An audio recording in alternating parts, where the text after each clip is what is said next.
오늘부터 이제 요한 서신에 대해서 우리가 이제 살펴보기로 이렇게 어, 요청이 있어서 이제 이렇게 하기로 했어요. 우리 요한 서신은 이제 우리가 알다시피 요한복음을 쓴 요한 사도가 이렇게 기록한 말씀인데, 어, 실질적으로 우리가 생각한 것보다는 요한복음이나 요한일서가 성경에 기록된 내용 중에서 가장 늦게, 늦은 기록편에 이렇게 속해 있는 책이에요. 그래서 이 요한복음이라고 하면 우리가 그 마태, 마가, 누가복음은 공간복음이라고 그러죠. 그런데 그때의 어떤 복음과 요한복음 사이에는 상당히 좀 이렇게 내용이나 이런 어떤 기록한 말씀의 어떤 그런 그 패턴이 좀 많이 다르죠. 그래서 실질적으로 그 공간복음은 인자 예수에 대한 어떤 그런 행적을 많이 기록하고 있다고 생각을 할 수 있는데, 실제 요한복음은 오히려 이제 그 영이 대신 그분의 어떤 역사에 대한 기록이 상대적으로 이제 많이 기록되어 있는 것이 요한복음입니다. 그 이유가 있어요. 이 요한복음은 다른 서신에 비해서 한 30년 이상이나 그 이후에 기록되어 있어요. 그렇기 때문에 실질적으로 어떤 초대 교회사의 어떤 실상이 그대로 반영되어 있는 것이 요한복음이고 요한일서입니다. 요한서신이에요. 자, 우리 오늘 안 오신 분들은 자료가 없어가지고 좀 이렇게, 그냥 이렇게 들어야 되겠는데, 제가 이제 자료를 좀 해드렸는데, 이 요한서신의 어떤 새로운 부분으로 이 기록 지금 나눠준 자료만 보더라도, 요한복음과 요한서신이 왜 이렇게 다른 책들과 좀 다른가 하는 것들을 이렇게 알 수가 있을 거예요. 자, 우선 그 준비된 자료를 이렇게 쭉 이렇게 살필게요. 우선 성경책 66권은 예수 그리스도에 의한 구속사를 기록한 것이죠. 그러니까 구약은 오실 분에 대한 어떤 예언적인 어떤 그런 말씀이라면, 자, 신약은 그 예언이 실제 응해서 실현되는 어떤 그런 기록들에 대한 말씀입니다. 그리고 이제 저는 이제 성경 그 66권이 각 그 구속사를 전체적으로 이루어가는 과정에서 특히 소선지서나 우리 어, 사도들이 보낸 서신서는 특별히 그 상황에 이 편지를 받는 수신자들, 그들에게 특별히 전하는 메시지가 있는 거예요.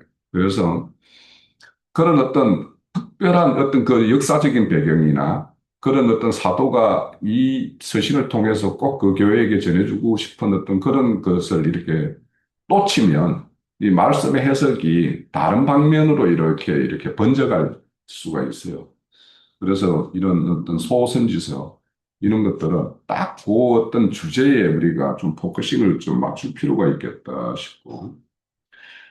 그리고 이제 요한일서나 이제 요한서신은 터키 그 시대 때, 그러니까 1세기 거의 마지막 마무리 단계에 들어갔을 그 시기에 발언한 영지주의에 대한 어떤 이야기. 그래서 이 영지주의에 의해서 교회가 분열되고 이렇게 또 갈등하고 하는 어떤 그런 상황, 그런 것과 또 그 시대 때 이서 3서 같은 경우는 이렇게 순회 전도를 하는 그런 어떤 일을 이렇게 담당하는 분들, 그런 분들을 이제 교회가 맞이하는 어떤 문제, 이런 거에 대해서 이제 그 구체적으로 기록을 하고 있어요. 그래서 우리가 이런 어떤 요한 서신이 왜 이렇게 요한 사도가 이렇게 기록되어 있고, 이 요한 서신의 내용과 요한복음과의 어떤 관계, 그리고 요한계시록과의 관계, 이런 것들이 상당히 이렇게 연결점이 있어요. 저도 이제 요번에 그 자료를 정리하면서 몇 그런 것들을 좀 알게 되었는데, 그런 내용들을 좀 우리가 사전에 알 필요가 있다 싶어서 요한서신의 본문에 들어가기 전에 그 어떤 배경과 이런 것들을 좀 살펴보고자 해요. 자, 기록 시기로 보면 보통 예루살렘 성이 해파되고 한 20년이 지난 90년에서 100년 사이에 기록되었다라는 거예요. 그러니까 상당히 다른 어떤 기록, 성경책과는 시차가 상당히 크죠. 바울 사도의 어떤 기록과도 거의 30년 정도 차이가 나는 어떤 그런 시점에 기록된 것이고, 거의 그 사도의 1세대의 어떤 사도 시대가 거의 마감되는 시점에 이렇게 기록된 것이고요. 이 1세대의 어떤 사도들의 어떤 세대가 지나서 이제 2세대의 어떤 그 사도의 길을 간 사람들의 대표적으로 이제 폴리카비라는 사람이 이제 서문화 교회의 어떤 감독관이었고, 이그나티우스는 안디옥 교회, 또 클레멘트는 로마 교회를 이렇게 감독자로 이렇게 활동을 하는 어떤 그런 어, 가교적인 어떤 그런 시점에 이렇게 기록된 말씀이라고 보면 좋을 것 같고요. 그리고 이제 3세대에도 이제 이렇게 대표적인 인물들이 이렇게 기록되어 있는데, 그러니까 이게 이제 어떤 전환점에 항상 시대의 어떤 전환점이 되면은 그때는 다른 그 분파적인 어떤 그런 활동들이 활발하게 일어나는 것이 보여요. 그래서 항상 하나님이 어떤 때 어떤 시기의 마감 시점이 되면, 마감이라는 것은 추수고 한편으로는 이제 심판이니까 그런 어떤 잠재되어 있던 것들이, 그렇게 잠복되어 있던 것들이 이렇게 실상으로 이렇게 드러나서 그런 것들이 이제 교회를 이렇게 어지럽히고 하는 어떤 그런 것으로 이렇게 되었을 때 이제 어, 하나님의 어떤 심판이 이제 또 있고 그렇죠. 그래서 항상 이런 전환기에는 그런 활동이 늘 있다. 그래서 오늘 이 시대에도 어떤 시대의 어떤 전환기이기 때문에 이렇게 교회들이 이렇게 그 본질에서 이렇게 벗어나서 오히려 세상보다 이렇게 못한 어떤 그런 실상이 이렇게 드러나는 것을 또 볼 수가 있어요. 자, 그러면 사도 요한 같은 경우는 예수님과 동행을 했고, 실질적으로 예루살렘을 이렇게 멸망되는 어떤 그런 사건도 경험을 했어요. 그러니까 이제 그 예루살렘이 이렇게 무너졌다라는 것은, 그 성전이 무너졌다라는 것은 그 유대교들이 그 어떤 그 본거지, 그들의 어떤 신앙의 어떤 중심이 무너진 것과 똑같아요. 그들은 성전 중심으로 모였기 때문에. 그러면 이렇게 로마에 의해서 예루살렘 성을 왜 무너뜨렸을까? 그러니까 하나님이 그냥 그냥 역사적인 어떤 순리대로 뭐 그냥 이렇게 내버려 두는 것이 아니라 하나님이 역사 가운데 늘 이렇게 주관하시죠. 그러다 보니까 하나님이 그 예루살렘 성전에서 그 유대교가 행하는 것들이 차마 더 볼 수 없는 지경에 이르렀기 때문에 결국에는 무너뜨려 버린 거거든요. 그래서 이제 그 예루살렘이 무너졌다라는 것은 유대교가 무너지는 것이고, 유대교가 무너진다라는 것은 결국에는 그것을 이루었던 사람들이 흩어지는 어떤 그런 것이 이제 되죠. 자, 그렇게 성전이 무너지고, 그래서 이제 이런 디아스포라라는 유대인들이 이제 많은 곳에 이제 흩어져서 이렇게 살게 되었죠. 그리고는 이제 그 무너졌을 때 이제 로마에 의한 어떤 제국의 어떤 그런 지배를 이렇게 받다 보니까 그들은 항상 이 식민지의 어떤 생활이라는 것은 육신적으로도 그런 힘들고 정신적으로도 피폐해지는 것이 그 식민이 이렇게 지배당하는 사람들의 어떤 그런 거예요. 그래서 그런 어떤 내부적으로는 정신적으로 유대교라는 어떤 그런 어떤 중심축이 무너졌고 외부적으로도 어떤 그런 그 제국에 의해서 이렇게 압제를 당하는, 그러니까 이중으로 이렇게 그런 일을 당하고 있는 그런 상황이었어요. 그래서 이런 어떤 그 이스라엘 민족에 대해서 하나님이 그런 어떤 세상의 어떤 그 바다 짐승들을 동원해 가지고 이렇게 그들을 이렇게 다스리고 그들을 이렇게 하나님 뜻 가운데로 이렇게 인도하는 어떤 그런 걸로 많은 어떤 사건들이 있는데, 그런데 이제 항상 이렇게 흩어진 그들이 여전히 해당에서 모여서 하는 짓은 그 유대교의 어떤 전성, 그걸 그대로 이어받는 것들을 하니까 그때마다 이제 그 짐승들의 어떤 힘을 들여서 하나님은 이렇게 일을 하셨어요. 그래서 우리가 41년에서 54년 사이에 그 클라디우스 황제에 의해서 로마에서 유대인들을 이렇게 추출하는 어떤 그런 사건이 있었는데 이것이 이제 우리 기록에는 사도행전 18장에 보면 아굴라와 브루스길라가 로마에서 살다가 고린도로 이렇게 이사를 하죠. 이전을 해요. 그때 그들의 어떤 추출된 어떤 그런 사건이었어요. 이처럼 그렇게 자신들의 어떤 정착지라고 생각하고 그렇게 살았는데 하나님이 이것은 아니다 생각해서 이제 이런 사건을 동원해 가지고 이런 사람을 이렇게 세워서 이런 일을 행했던 어떤 그런 것이 있었고 또 우리가 알다시피 그 초기 교회의 어떤 그런 어려움을 겪는 것은 그 네로 황제의 어떤 그 핍박이라는 걸 우리가 잘 알고 있죠. 그래서 로마에서 큰 이렇게 화재 사건이 있었어요.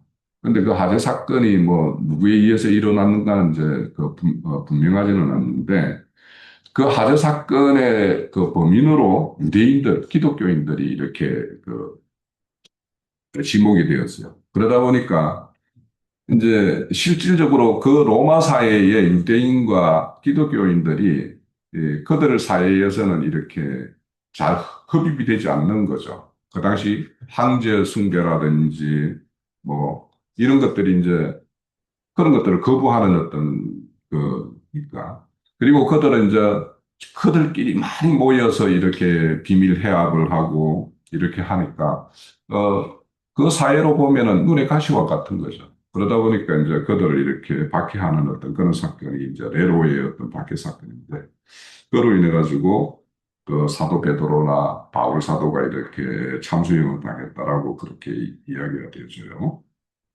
자, 제가 이렇게 왜 이렇게 유대인이나 이스라엘 민족이 이렇게 그 로마나 이런 그 세상의 어떤 세력들에 의해서 이런 핍박을 당하는가 하는 것은 왜 그러면 이 1세기 말에 영지주의가 왜 태어났는가를 생각을 해보면 그들이 어, 자신들의 어떤 주거지, 본거지를 떠나서 이방 땅으로 흩어져 살고 있는 중에 그럼에도 불구하고 어, 그런 어떤 자신들의 가지고 있는 어떤 정신적인 어떤 그런 중심이라고 생각했던 그 하나님에 대한 그런데 하나님을 믿는데 왜 자신들이 이렇게 더 이렇게 핍박을 당하고 어려운 고초를 당하는가 하는 것에 대해서 이제 회의감이 있는 거죠, 누구라도. 그래서 우리 하박국 같은 경우도 그렇잖아요. 왜 저 바벨론 저들은 저렇게 떵떵거리고 사는데 하나님을 섬긴다고 우리는 왜 저들에 의해서 막 이런 고난을 당하고 이렇게 하십니까? 하는 것이 하박국 아닙니까? 왜 그렇습니까? 이렇게 하는데. 그때 하나님은 의인은 믿음으로 살리라 이렇게 주십니다. 그러니까 하나님은 뭔가 잘못된 길로 가는 것을 바르게 하기 위해서도 그런 일을 하지만 그들을 시험하기 위해서도 하는 거예요. 그러니까 우리가 인생 살아가는 가운데에서 어떤 고난과 이런 것이 오면 내가 뭔가 잘못된 게 있나라고 내 자신을 살펴보는 것도 있고, 아, 하나님이 나를 이거 시험하는 거구나라고 생각해서 그것을 이제 믿음으로 이기는 어떤 문제가 있어요. 그런 거가 마찬가지예요. 그래서 네로나 티투스나 뭐 이런 그 당시 로마의 어떤 그런 제국에 의해서 그런 핍박을 당할 때 육체적 고난을 당하고 정신적으로 피폐해지고 이러면은 뭐냐? 사람은 타협하고 싶은 거예요. 변명을 하고 싶은 거예요. 그러니까 이 영지주의라는 것은 그러니까 내가 육으로 너무 괴로움을 당하니까 어떤 사람은 이 영지주의자들은 나중에 자료에도 나오겠지만 두 갈래로 가요. 그래서 영지주의는 뭐냐면 영은 선한 것이고 물질에 속한 것은 악한 것이라고 보는 거예요. 그래서 이들이 이원론을 이제 이야기하는데 우리 성경에서 이원론하고 이들이 말하는 이원론은 다른 거예요. 우리는 이제 이원론을 성경에서 말하는 어떤 뭐 신학자들이 말하는 이원론은 영혼을 하나로 속사람하고 겉사람 이렇게 나누는 걸 이원론이라고 한다면 이 영지주의자들은 뭐냐면 영에 속한 것은 선한 거예요. 그리고 물질에 속한 거, 이 눈에 보이는 거, 이런 것들은 다 악한 걸로 보는 거예요. 그래서 자신들이 이렇게 핍박을 당하는 것은 이 악한, 속이는 물질 속에 여기에 갇혀있기 때문에 그렇다라고 그렇게 생각을 하는 거예요. 그러다 보니까 육으로 행하는 것에 대해서는 아무런 어떤 죄의식이 없는 쪽으로 이렇게 방종으로 가는 한 부류가 있고, 극단적으로 몸을 이렇게 자신의 어떤 그런 걸 이렇게 속박하기 위해서 금욕주의로 가는 두 가지 부류가 나왔어요. 이 영지주의에 의해서. 그래서 이와 같은 것이 왜 나왔을까 하는 것을 생각해 보면 그들이 하나님을 섬기는데 오히려 섬기지 않는 저 이방 민족보다도 더 고난당하고 구체적으로 그런 어떤 괴로운 가운데 있다 보니까 정신적으로 무너진 어떤 상태에서 아, 그런 어떤 변종적인 어떤 그런 것들. 그러니까 이게 결국에는 이들의 어떤 그 영지주의자의 어떤 그거는 헬라 철학에서 온 거거든요. 그 철학 사상이, 이게 이들이 추구하는 것이 설명이 되네? 자기 형편을 보니까 이게 더 합당한 것 같네? 이렇게 여겨지는 거예요. 그러다 보니까 그쪽으로 이렇게 빠져드는 거죠. 그래서 이제 이런 것이 이제 문제인데, 그 영지주의자들의 어떤 큰 문제는 뭐냐 하면은요, 우선, 자, 그 1페이지 그 끝단에 마지막에 보면, 물질은 악하고 영은 선한 것이라는 이원론이고, 그래서 예수가 그리스도 참신이라면, 물질에 속한 몸을 입고 올 수 없다라고 생각하는 것이 이들이에요. 예? 그리고 구원을 위해서는 특별한 지식에 의해서 구원을 받는 것이다. 이렇게 생각을 하는 거예요. 그래서 여기 어떤 지식이라는 게 이제 여기서 흔히 영지주의자들을 그노시스, 지식을 추구하는 자들 이렇게 생각을 하는 거예요. 그래서 이런 거에 대해서 강하게 반발하는 것이 요한 서신이에요. 특히 요한일서요.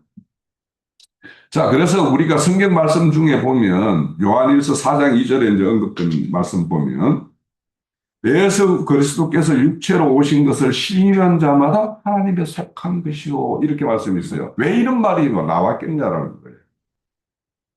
그러니까 예수 그리스도가 이 육의 몸을 입고 오지 않았다라는 영지주의자들이 있기 때문에 이런 말을 하는 거예요.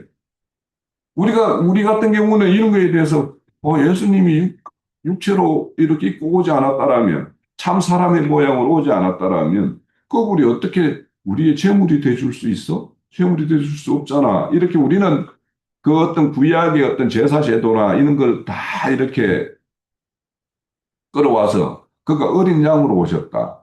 그러니까 어린 양이라고 하는 것은 어린 양이 어떤 제물로 오셨다라는 걸 말하는 거죠. 그런 걸 우리는 다 이해하고 받아들이니까 아무 문제가 없지만 이렇게 그 어떤 자신들의 어떤 지금까지 지켜왔던 그 신앙이 무너지고 예루살렘이 무너지니까 하나님이 힘이 없는 능력이 없는 그런 하나님인가 뭐 이런 생각을 할 수도 있겠죠. 자, 그런 거에 대해서 이제 이렇게 반론하기 위해서 쓴 기록이에요. 그러면은 이제 또 여기는 특별한 어떤 지식에 의해서 이렇게 구원받는다라는 이렇게 말씀인데 이제 요한일서에는 사랑 없는 지식은 거짓된 신앙이다라고 하는 것이 요한일서의 어떤 또 하나의 내용인데 그러면 이제 이 지식에 대해서도 우리가 한번 생각을 해보면 우리가 요한복음 그 17장 3절에 보면 영생은 해가지고 우리 자주 언급을 하잖아요. 유일하신 참 하나님과 그가 보내신 예수 그리스도를 아는 것이 영생이다 이렇게 이야기해요. 근데 여기 안다라는 거 그러니까 성경에서 우리 글로 번역된 거는 아는 것, 뭐 지식 이런 것들이 어, 크게 두 단어가 이렇게 구분돼요. 그래서 요한복음 17장 3절에서 아는 것이라는 거는 기노스코라고 해가지고 1097번이에요. 요거는 좀 기억을 좀 해두세요. 이 지식이라는 거는 항상 뭐냐면 관계를 맺는 사이에서 깨닫고 배움을 받고 그렇게 해서 알게 되는 어떤 지식을 말해요. 그러니까 예수님과의 어떤 인격적인 관계를 맺음으로 인해서 그 가운데에서 알게 되고 배우게 되고 깨닫게 된 것들을 이 아는 것이라고 이야기해요. 그래서 우리가 뭐 야다 야다 이야기하죠. 늘. 그러니까 이게 하나님에 대해서 아는 것은 그분이 나의 아버지라고 해서 아버지와 아들 관계에서 아는 것이 있고 그분이 왕이고 나는 신하로서 아는 것이 있고 그분이 남편으로서 나는 아내로서 아는 관계가 있어요. 그러니까 우리가 이렇게 하나님과의 어떤 동행하는 삶을 가운데에서 이런 것을 느끼는가를 한번 생각을 해봐야 돼요. 아, 그분은 나의 아버지고 나는 아들이었다. 그분은 어떨 때 나는 남편으로서, 나는 아내의 입장에서 그분과의 어떤 관계를 이렇게 뭔가 맺는 어떤 걸로 이렇게 배움을 가지는 거. 저 같은 경우는 최근에 지난주 그랬죠. 자식하고의 어떤 어떤 문제를 통해서 저는 하나님과 나의 어떤 아버지와 아들로의 관계를 되게 많이 생각을 했어요. 예? 그래가지고 제가 아들하고 제가 사과를 하고 내가 화해를 요청을 했어요. 이게 시간이 이렇게 자꾸 날수가 차면 어떻게 될까라는 염려도 있고 또 하나님과 나와의 관계에서 내가 하나님한테 먼저 하해를 신청하고 막 이랬나 아니면 하나님이 나한테 손을 이렇게 내밀어서 내가 그 손을 잡았나 이런 거 생각을 해보면 하나님이 늘 나에게 손짓을 했고 나에게 손을 내밀었지 내가 손을 내밀은 적이 문제 있는가 이런 생각을 하게 돼서 내가 그렇게 했어요. 그러니까 이런 것들을 우리는 하나님과 나와의 관계를 아버지와 아들로서의 관계 이런 것들을 배워야 되는 거예요. 그러니까 저는 또 자매하고의 이런 관계를 통해서 하나님과 나의 어떤 남편과 아내의 관계를 저는 되게 생각 많이 하고, 그렇구나. 내가 저렇게, 우리 자매를 보면서 내가 저렇게 불구이고 뭔가 이렇게 제대로 이렇게 기능을 못할 때 하나님이 옆에서 이렇게 부추겨줬고, 이렇게 나를 이렇게 세워줬고, 이렇게 했구나라는 것을 그렇게 생각을 하는 거예요. 그러니까 이런 어떤 관계적인 관계에서 내가 깨달고 그래서 나의 이치는 아내로서 자식으로서 그런 이치가 이런 거구나라는 걸 아는 것이 그런 것을 영생이라고 이야기하는 것이 그냥 지식적으로 무슨 구절에 무슨 말씀이 있고 막 이렇게 하는 것이 그걸 아는 것이 영지주의자들이 말하는 것이 그런 지식을 말하는 거예요. 자, 그래서 우리의 지식이라는 것은 기노스코와 그노시스라는 것이 있는데 영지주의자들이 말하는 것은 그노시스를 말해요. 그런데 그노시스라는 것이 이게 그러면 원래 나쁜 말이냐? 아니, 좋은 말인데 영지주의자들을 변질시킨 거죠. 자신들의 아는 지식은 아주 비밀스러운 지식이고, 특별한 엘리트들만 아는 어떤 그런 깨닫는 지식이다라고 이렇게 자신들을 이렇게 일반과 이렇게 분리시키는 이런 것들이 영지주의자들이 하는 일이에요. 자, 그러면 기노스코라는 것은 영생은, 요한복음 17장 3절에서 말씀하는 그것이라면, 베드로 후서 3장 18절에 보면, 오직 우리 주, 곧 구주 예수 그리스도의 은혜와 그를 아는 지식에서 자라가라, 이런 말씀이 나와요. 이때 지식이 뭐냐 하면, 단어적인 의미로는 영지주의자들이 말하는 그 지식과 똑같은 단어예요. 그노시스예요. 그러니까 그노시스라는 말이 나쁜 말이 아니에요. 그러니까 우리가 어떤 말씀을 들으면 처음에는 뭐냐면 감각적으로, 지각적으로 그냥 이렇게 받아들여요. 그것이 그 의미가 내가 삶을 통해서 이걸 확인하고 그러네 하는 것까지 가기 전에 우리가 아는 지식이 있어요. 그런데 우리가 그렇게 그 어떤 지식으로 머리로서 받아들이는 것이 진짜, 나의 어떤 생명의 어떤 피가 되고 살이 되는 것은 내가 그것을 삶에서 그걸 경험하고 확인하고 그런 과정이 있어요. 그런 과정을 겪었을 때 그것이 이제, 에, 기노스코라고 하는 이런 걸로 이제 한계적인 걸로 이렇게 나아가게 되는 거죠. 자, 그래서 우리가, 그 영지주의와 성경에서 말하는 어떤 그 알미라는 이 페이지 좌편의 어떤 마지막 끝단에 그걸 이렇게 한번 보면 성경에서 말하는 어떤 알미라는 것은 관계적인 것에서 비롯되는 것이고 하나님과의 관계 그래서 믿는 자로서 음, 믿는 자로서의 어떤 하나님과의 관계 속에서 이렇게 하나님의 어떤 모든 것이, 이것을 하나님은 이런 것을 우리에게 원하시고, 이런 것을 이렇게 궁극적으로 이루고자 하는 것이구나라고 이렇게 아는 것들을 이렇게 말하는 것이라면, 영지주의자들은 특별한 지식, 자신들만이 아는 것. 그래서 우리가 이렇게 아는 것에 대해서 어떤 초보 단계도 있고, 좀 이렇게, 어, 청년의 단계가 있고, 장년의 단계가 있는데, 그래서 우리가 초보의 단계에 있는 것들에 대해서 이제 사실은 말씀해 보면은 너희가 어른이 되어서 마땅한데 여전히 젖먹는 신앙을 하는 것에 대해서 책망의 말씀이 많이 나와요. 그거는 왜 그러냐. 그를 가르치는 사람들의 어떤 문제죠, 사실은. 그래서 사실은 씨를 뿌렸으면 그것이 줄기를 내고 열매를 맺는 데까지 나아가는 것이 그를 목회하는 사람들의 어떤 책임인데 항상 뭐 씨 뿌리는 말씀만 하는 거나 줄기 내는 정도의 말씀만 하는 거나 이런 것이 이제 사실은 문제가 되죠. 결국에는 결실을 얻는 것이 문제인데 그래서 우리가 그런 것들을, 그런 현상을 보면 그 목회하고 그 책임을 지는 자의 어떤 책임이 가장 이제 큰 거죠. 그래서 그런 거에 머물러 있는 사람도 문제지만 그런 차원의 어떤 목회를 하는 거에 대해서 우리가 책망하고 그들을 이렇게 비난하게 되기도 하는데 그래서 우리가 이런 그런 처지에 있는 사람들을 비난하기에 앞서서 그들의 어떤 실상을 우리가 잘 알게 되면 어, 거기에서 어떻게 하면은 이들을 이렇게 벗어나게 할 수 있을까 하는 것들이 이제 우리들의 어떤 고민이죠.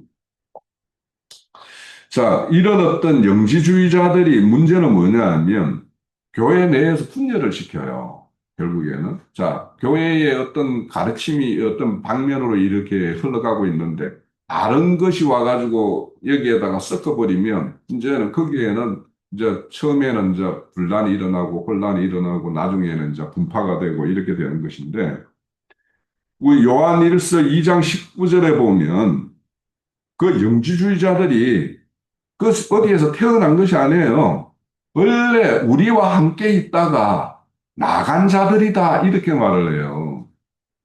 그러니까 이 영지주의자들은 뭐냐면 여기에서 이제 교회 분열을 일으키는 어떤 세력은 물론 그런 어떤 철학을 한 플라톤 철학을 추종하는 세력이 있었겠죠. 그 사람들의 어떤 정신 사상을 교회 내에서 뭔가 받아들인 사람이 있겠죠. 그 사람들이 교회 내에서 이제 막 이런 주장 저런 주장을 하다 보면 그 주장을 따르는 사람의 어떤 무리가 생기고 그래서 그들이 분파되어서 이제 이렇게 나가게 되는데 그런데 플라톤 철학을 하는 사람들이 교회를 비난하지 않아요. 그죠?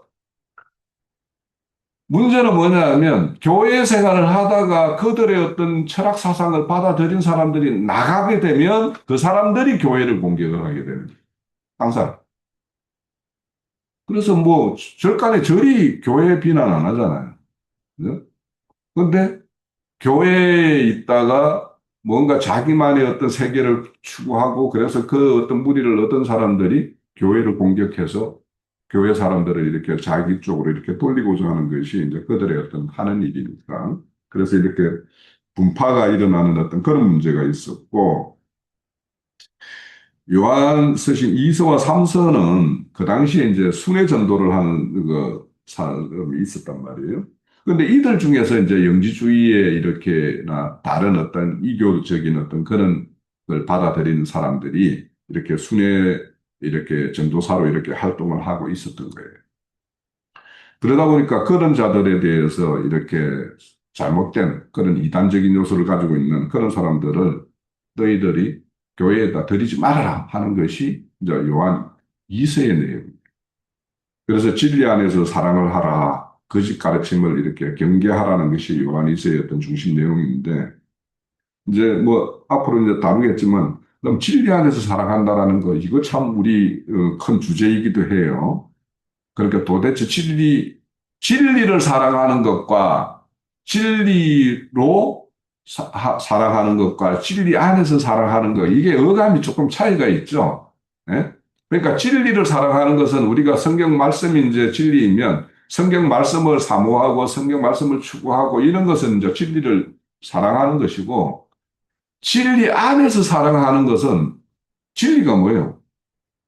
예수님이 진리잖아요. 예수 그리스도 안에 있으면서 그렇게 예수 그리스도 안에 있다라는 것은 결국에 뭐예요? 내 안에 예수님의 어떤 영, 그 성령이 내주하고 있으면서 사랑하는 거죠. 그것이 이제 진리 안에서 사랑이에요. 그러면 진리 안에서 사랑, 성령님이 옆에 누군가에 이렇게 육체적으로 고난을 당해가지고 뭔가 힘겨워하는 사람에게는 아니, 따뜻한 죽 한 그릇 끓여가가지고 그를 위로해라 하면은 그 죽 한 그릇 끓여가서 그를 위로하는 것이 진리 안에서 살아가는 거예요. 예?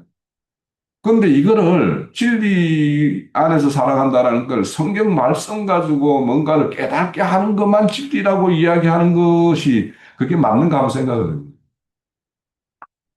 그러니까 사람은 각자가 처한 형편이 있어요. 그걸 받아들일 수 있는 어떤 그런 그 환경이 있어요. 그런데 내가 그걸 받아들일 환경이 안 되는 사람한테 가서 이것이 진짜 막 성경 말씀이 진리라고 해가지고 막 그 말씀 들어봐. 너 말씀으로 깨달아야 돼. 뭐 이렇게 한다라고 하면 이게 과연 진리의 사랑일까? 진리의 사랑이라는 것은 상대와 나와 그리스도 진리 안에서 교감이 이루어졌을 때 그게 진리의 사랑이지. 아, 나는 성경 안에서 성령의 어떤 그런 인도에 따라서 난 말씀 정도로서 막 이렇게 한다라는 게 이게 진리의 사랑인가 잘 생각을 해봐야 돼요. 그러니까 내가 늘 말하지만 우리가 겉으로 드러나는 것은 일반 사람들이 행하는 것과 똑같을 수 있어요. 누군가에게 봉투 하나를 이렇게 건네서 이렇게 요긴하게 쓰세요. 뭐 이렇게 하는 거. 그러면 일반 사람들이 그렇게 봉투 하나 전해주는 것과 믿음 안에서 내가 저 형제를 진짜 사랑하는 마음에서 저의 어떤 형편을 내가 듣고 알았는데 이거 내가 그냥 간과하면은 그것이 아니지라고 생각해서 봉투를 건네는 거하고는 전혀 다른 거예요. 세상 사람들의 어떤 박애 정신이나 이런 거에 의해서 봉투 하나 주는 것과 내가 믿음의 안에서 우리 지체들에게 예수님의 어떤 사랑을 내가 이걸로라도 전해줘야지 해서 전하는 거는 전혀 차원이 다른 거예요. 그런데 그것을 돈은 물질이지. 물질로 하는 게 어떻게 뭐 진리 사랑이야. 이렇게 말을 하면 그게 맞나? 한번 잘 생각을 해요. 그래서 여기에 요한 1세에 보면 내가 진리 안에서 사랑하는 자 뭐 이렇게 이런 말을 많이 해요. 그러니까 내가 진리 안에 있다 아니다라는 것은 어, 본인이 이제 잘 이렇게 뭔가를 이렇게 관계를 맺고 하는 거에서 성령님의 어떤 내주 안에서 그분의 간섭 안에서 그분의 어떤 모든 것들을 이렇게 통제받으면서 이렇게 하는 것인 거 아닌가. 자, 그래서 요한 1세에 보면은 하나님은 사랑 그 자체라고 이야기하죠. 그래서 사랑이라는 것, 그래서 성경에서 말하는 것은 이제 아가페 사랑인데, 그래서 이 아가페다, 뭐 필로 사랑이다, 뭐 막 이런 사랑을 이게 철학자들이 나눠놨지 성경에서 막 이런 걸 나누어 놨나? 어? 이것도 한번 생각을 해볼 필요가 있어요. 그래서 뭐 자료상으로 보면은 성경에서 말하는 것은 아가페 사랑이라고 하는데 아가페 사랑은 뭐 조건 없고 헌신적이고 자기 희생적인 사랑이라고 이렇게 말을 해요. 그런데 우리가 예수님이 이 땅에 오셔서 우리에게 행하신 그 아가페 사랑이라는 거를 우리 스스로는 할 수 없는 거죠. 그죠? 우리는 그만큼의 어떤 그런 사랑을 가지고 있지도 못하고 그런데 예수님의 그 사랑으로 우리가 덧입혀 있으면, 그죠?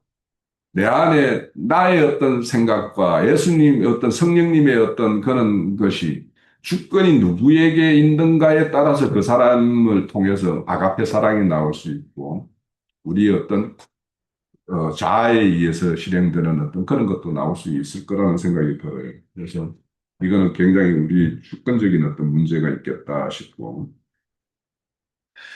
어, 그 3페이지 보면 성경적 사랑은 자기 희생적 사랑이고 감정이 아니라 행동으로 나타나는 사랑이다라고 이렇게 기록을 했습니다. 그러니까 우리가 감정으로는, 아, 저 형제를 도와줘야 되는데, 좋아줘야 되는데 하는, 그거는 인간이면 누구나 가지는 일이에요. 예? 그거를, 진짜, 그거를 성령의 어떤 발동에 의해서 행위로 이렇게 나가고 안 나가고는 엄청난 차이예요, 사실. 그래서 우리가 그 결실이라는 거, 항상 그 열매라는 것은 나무의 열매 중에서 겉으로 드러나지 않는 열매가 있어요. 예? 사과나무가 막 엄청나게 어, 영양분도 잘 빨아들이고 잘 자라고 막 잎이 무성하게 났는데 그래서 이 나무는 좋은 나무야라고 하려면 뭐예요? 결국에는 뭐냐면 거기에 좋은 사과 열매가 맺어야지 그게 좋은 나무죠. 예?